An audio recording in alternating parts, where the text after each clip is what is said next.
Okay, Unit 4, Lecture 3 on the Jacksonian era, the age of the common man, we'll call this, all right? Jackson represents the common man, Jacksonian era, age of the common man. I'm going to throw up a whiteboard.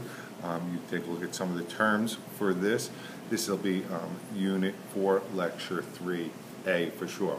All right, we get the age of the common man, King Andrew, Old Hickory. Those are Jackson's two nicknames, King Andrew, Old Hickory. Remember them. The Democrats, know-nothings. Those are political parties. Nativism, spoils system, the veto, and why that becomes important. Panic of 1837 and nullification. Okay, so we're going to get into Andrew Jackson a little bit and changes in the political life of the American nation during this time. We're going to see an increase in voter in popular participation in the vote. All right, more white men are eligible to vote. We got rid of religious requirements, and we lowered or lessened property requirements all over the place. So more people can vote, more white people can vote, and we're going to see this increase even further as we have westward expansion and rising participation in national politics. All right, this is all right after the War of 1812. All right, we're going to see Jackson as the personification of the democratic spirit and the American ideal. He's a self-made man. All right, he moved west during his youth. He achieves fame as an Indian fighter and as a hero of the War of 1812. Remember the Battle of New Orleans after the Treaty of Ghent was signed. He's a hero there. He gets rich growing cotton in Nashville, Tennessee. So he symbolizes the fact every American can make it through their own hard work. His election as president symbolizes that Americans born in poverty or at any level can achieve the highest political office of the land. Nothing stands in our way but ourselves, all right? So this new democratic spirit is also going to see the beginnings of the women's rights movement, as well as other reform movements, which will be covered in a later, probably in C, all right, in the United States. This increase in political rights of males, we're going to also see at the same time a loss of rights for Native Americans, all right?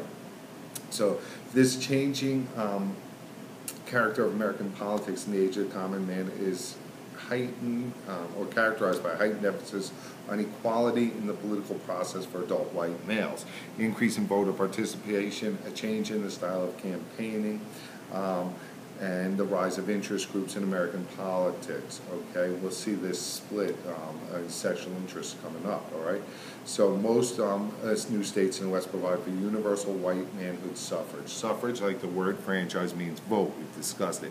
Remember it. All right.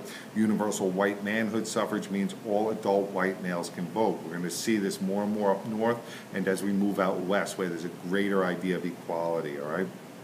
We'll see some of the older states really begin to drop religious qualifications for voting, all right, and lower property qualifications. So again, number of eligible voters increases as all of these roadblocks in the way of voting are lessened or taken down.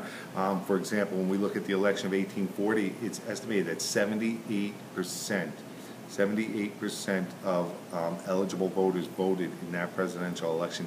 That's the most in American history, all right? Normally, we're embarrassed about our voter turnout, but people were excited back then because the ability to participate had been opened up to them. All right, we're going to see also at this time the transformation in the way people campaign, that the political parties campaign.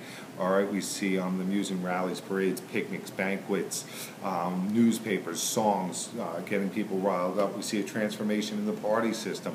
After the War of 1812, the Federalists are gone. The Democratic Republicans rule for 20-some-odd years, and then with the election of Jackson, Jackson takes a Democratic Party. The Democrats are formed around Jackson, okay? And that Democratic-Republican split with Democrats and Whigs, led by Henry Clay, W-H-I-G.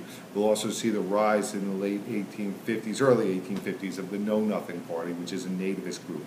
Nativism means mistrust or hatred of foreigners, all right? So the Nativist Party is an American First Party, all right? And we'll see the Know Nothings do very well in states with high rates of immigration, like the Northeast. Okay, I'm going to stop there. That's A. We'll pick up with B in just a second.